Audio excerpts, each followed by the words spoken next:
With the recent rise of artists uploading their songs and music to Apple Music, Google Play Music, Saavn, and Spotify, now what these things have in common is that they have a paid subscription that you have to subscribe to by paying a monthly subscription, and that is more than $10 a month, which is equal to $100 a year. And this is the money that you could be keeping in your pocket if you continue to watch this video till the end. Hey, what's up everybody, this is Pranav here, once again back with another video. And in today's video, guys, I will show you how you can download songs to your iPhone. So with that being said, without wasting any more time, let's go for it.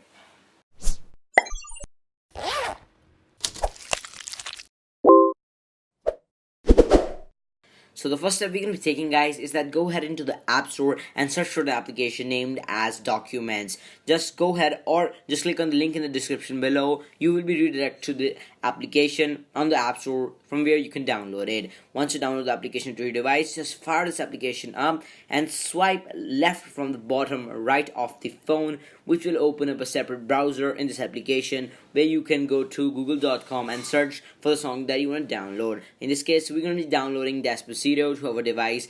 And then the second step is that you guys have to choose the best website that provides the best link for downloading high quality music, which in this case I'll be using the first link in the search panel. So just click on the download button and then click on the download link, and the song will start downloading to your device. Once the download has completed, you will be able to listen to the song. And yeah, guys, you can also listen to the song when the phone is locked or your iDevice is logged. So yeah, guys, I know I love music, but paying for music can get a little frustrating. So as I said earlier, if you continue to watch this video till the end, you will not have to spend a single penny. And yeah, guys, if you like the video, you know what to do, leave a like, subscribe, and I will see you guys in the next one. And please, guys, subscribe to the channel and stay tuned, and also press the bell icon so that you get notified whenever I post new videos and be the first one to watch my future videos. Peace.